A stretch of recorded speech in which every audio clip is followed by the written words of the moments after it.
Hi, welcome to Elecom Edu, session 2 of the basic electronics. So till last class, we discussed about the orbits. I hope you remember. So by this class, we will start what is that orbit and what are all the number of electrons available there in the orbit and how the semiconductors will be getting fabricated. Okay, right. So orbits. Orbit is nothing. It is revolving around the nucleus. So last class I told about atom, right? So atom, it is having a nucleus. So this is nothing which is a nucleus. So this nucleus, which is a combination of proton and neutron, the electrons are revolving around the nucleus. So this is actually termed as a orbits. There are actually four orbits. The orbits are named as K shell, L shell, M shell as well as N shell. Okay, right. So each and every shell must have some limited number of electrons. So K shell can able to occupy only the limited number of electrons. L shell can able to occupy only the limited number of electrons. M as well as N, so on. Okay. So the number of electrons in K shell, L shell, M shell and N shell have some formula. The formula is 2n square. So 2n square number of electrons can able to occupy by these shells. Okay. So this n represents the number of orbit. I mean the position of orbit. So k is the first orbit. That's why n is equals to 1. L is the second orbit. That's why n is equals to 2. M is the third orbit. N is equals to 3. And n is a fourth orbit where n is equals to 4. Okay. So we will see how many number of electrons will be available in the K shell. So 2n square. So 2 where n is equals to 1, 1 square. 1 square is 1. So 2 into 1 is equals to 2 electrons. 2 electrons will be available there in K shell. In the L shell, for L shell, n is equals to 2. So 2 into 2 square. 2 square is 4. So 4 cross 2, which is 8 electrons. So if it is a M shell, so that is 3 square. So 3 square means 9. So 9 into 2, 18 electrons.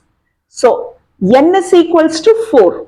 So 4 square into 2. So 4 square into 2, 16. So 16 into 2, 32 electrons. So each and every shell can able to occupy only these number of electrons. So 2, 8, 18 and 32. Okay, right. So already you know there are two semiconductors. One is a silicon and another one it is a germanium. So the atomic number of silicon is 14 as well as the atomic number of germanium is 32. Right. So atomic number is nothing but the number of electrons and the number of protons. So atomic number is nothing which is a number of electrons or number of proton. But remember always the number of electrons should be equals to number of proton, right? So proton and electron should be equal. I mean atom is always neutral. Okay. So if you consider a 32 for germanium, so the number of electrons which is 32 as well as the number of protons that is also 32. Okay. So what we have to do? We have to fabricate one atom of silicon as well as one atom of germanium and we will see how the atomic structure will be, right? So already you know atomic structure must have the nucleus as well as the electrons are revolving around the nucleus. So nucleus which are where the electrons are revolving around the nucleus. So I am taking silicon. So what is the atomic number of silicon? 14. 14 is a atomic number of silicon. So means that it should have 14 electrons and it should have 14 protons. So where that 14 protons will be available? The 14 protons will be available inside the nucleus, right? The 14 electrons must revolve around the nucleus. So already you know the shells, right? So how many shells we discussed till now? 4 shells. K shell, L shell, M shell as well as N shell. Okay. So K shell, it can have only 2 electrons. So K shell which is having 2 electrons. So L shell can have only 8 electrons. So 1, 2, 3, 4, 5, 6, 7 and 8. Right? So K shall have 2 electrons, L shall have 8 electrons. So 10 plus 2, so 10. 8 plus 2, 10. How many electrons should be? 14. So 14 minus 10, 4 electrons. So how many electrons will be available in the M shell? It is a 4 valence electrons. 4 electrons. Okay? 4 electrons. So remember, this is your K shell. This is your L shell. This is your M shell. Right? Okay. This is for the atomic structure of silicon. Okay. Next we will go to the atomic structure of germanium. Okay. Right. So atomic structure of germanium 32. So means that 32 protons will be available there in the nucleus. Right. Okay. So K shell will have 2 electrons. So L shell will have 8 electrons. M shell will have 18 electrons. So see, 18 plus 8 plus 2. So 18 plus 10, 28. But how many electrons it should have? 32 electrons. So N shell which is having 4 valence electrons. So remember, N shell which is having 4 valence electrons, right? 4 electrons. So see, remember here for the silicon, M is the outermost orbit. For the germanium, N is the outermost orbit. So the outermost orbit which is termed as a valence orbit. So outermost orbit is termed as a valence orbit. So valence orbit is nothing which is the outermost orbit. So how many number of electrons available there in the outermost orbit is a valence electrons and number of valence electrons. For silicon, the outermost orbit is M which is having 4 valence electron. For germanium, outermost orbit is N where the number of electrons is 4. So here this is a valence orbit and here this is a valence orbit, right? So how many valence electrons are available in silicon as well as germanium? Both are 4, right? So why we are using silicon and germanium as a semiconductor? Because it can have only 4 valence electrons at the outermost orbit. Okay, right. Okay, so silicon and germanium where the valence electron is 14. Okay, clear? What is the orbit and what is the valence orbit and what is the valence electron and how many valence electrons are available there in the silicon as well as germanium and which is the outermost orbit. Okay, right. So here I want to introduce a semiconductor, right? Already we discussed on semiconductor. So what is a semiconductor? It is partially conducting. So what are the semiconductor elements available? Silicon as well as germanium where atomic number is 14 and 32. So now we studied here M is the outermost orbit and N is the outermost orbit. Both the orbits have only 4 valence electron. Okay, right.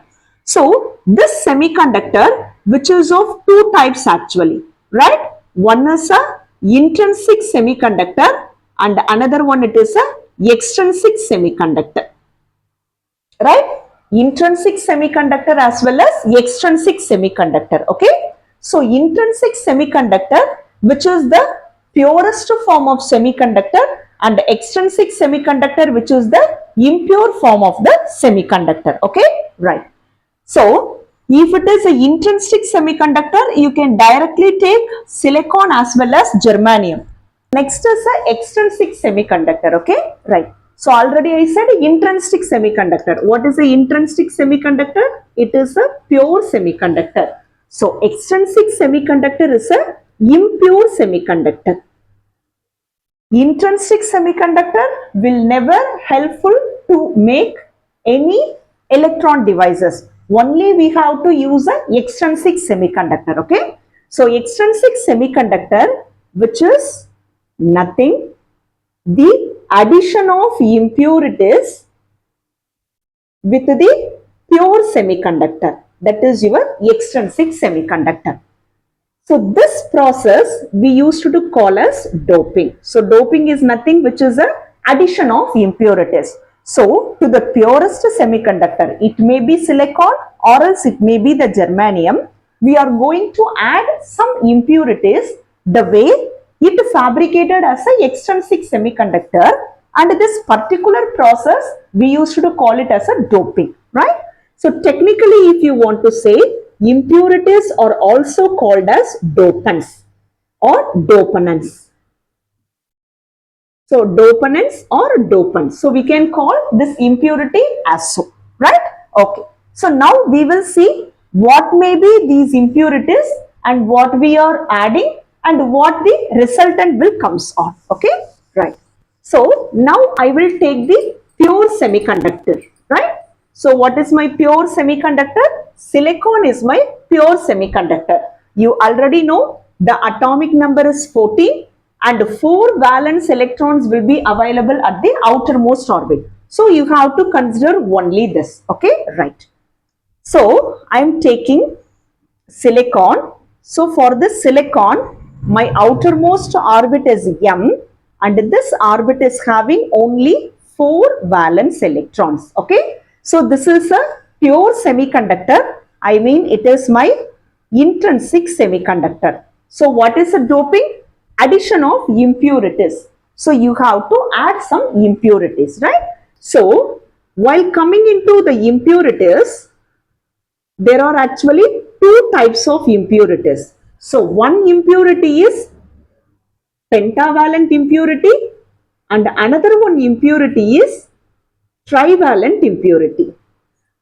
So already you know this word valent. So valent is nothing, it is a valence electron. So valence electron in the sense the electron which is available at the outermost orbit. So penta represents that it is 5 valence electron and tri represents that which is a 3 valence electron.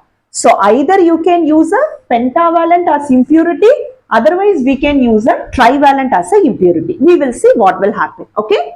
So you should know what are the pentavalent as well as trivalent elements, right? So for example, I am taking phosphorus.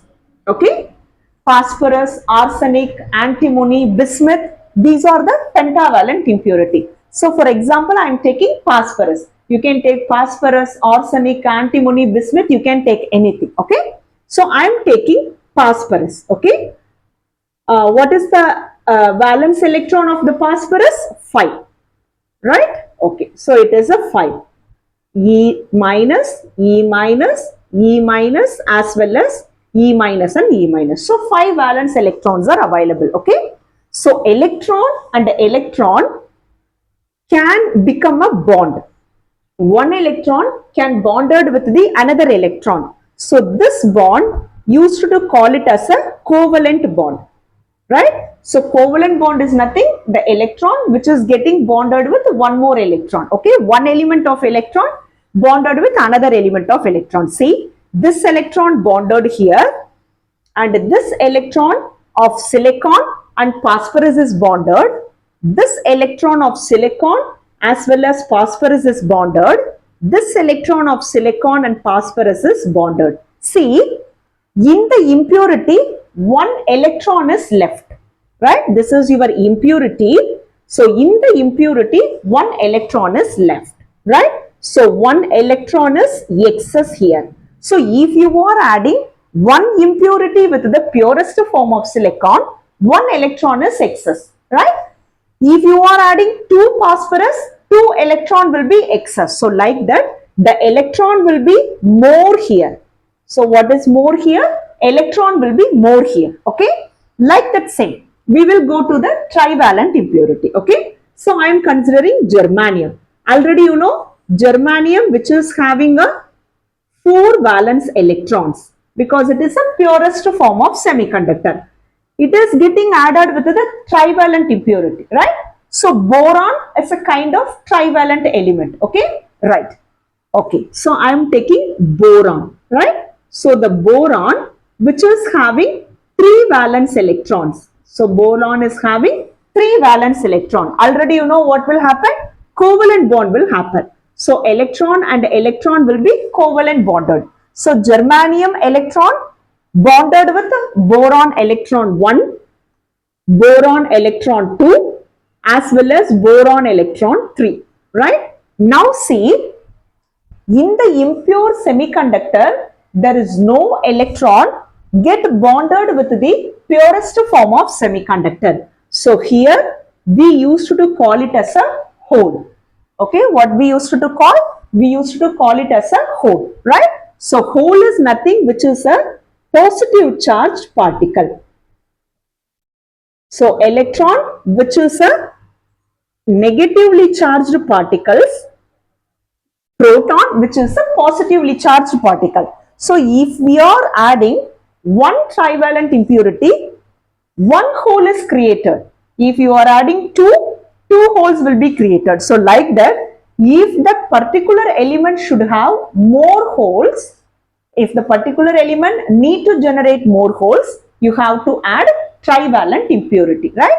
So already I said intrinsic semiconductor will never use to fabricate the electron devices. So you have to go into the extrinsic semiconductor. So how to fabricate the extrinsic semiconductor?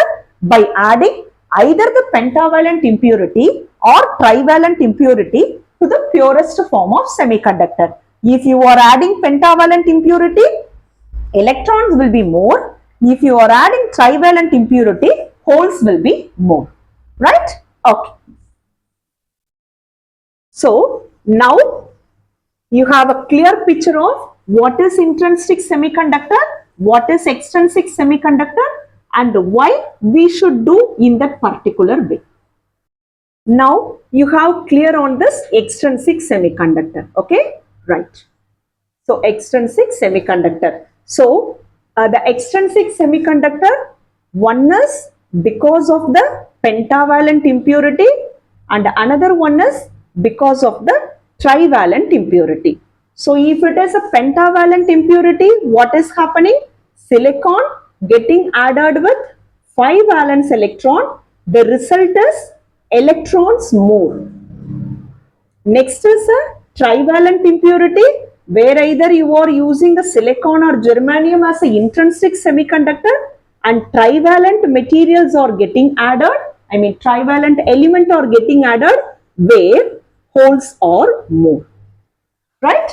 Okay, so if the electrons are more and the holes are the more, here you have to know these two words, acceptor and donor. So these two words should be understood by you. What is the acceptor and what is the donor? Either it may be the acceptor impurity, otherwise it may be the donor impurity. And one more you have to know, N-type semiconductor and P-type semiconductor. Okay. So N represents the negative type semiconductor and P represents the positive type semiconductor. So trivalent, where electrons are the more. So whenever you are using a trivalent impurity, we used to call that type of semiconductor as a p-type semiconductor. So N represents the negative. Negative means electrons. So electrons should be more. So all the pentavalent impurity based semiconductors, we used to call it as a n-type semiconductor. Okay. Next, you should understand what is this acceptor and donor. Okay. So remember what is happening there in the pentavalent impurity? 4 valence electrons of parent atom. What is that parent atom? Either it may be the silicon or germanium, which is added with 5 valence electron. So what is happening here? It is actually donating, right? So this is donating here. So while it is donating, so what is happening? 1 electron is left, right? If it is a trivalent, see, 3 valence electron will be there in the impure and the 4 valence electrons there in the parent or host. Okay, here actually accepting, right? So here actually accepting the way 1 holes is left. Okay, so acceptor impurity as well as donor impurity. So donor impurity or pentavalent because it is donating, right?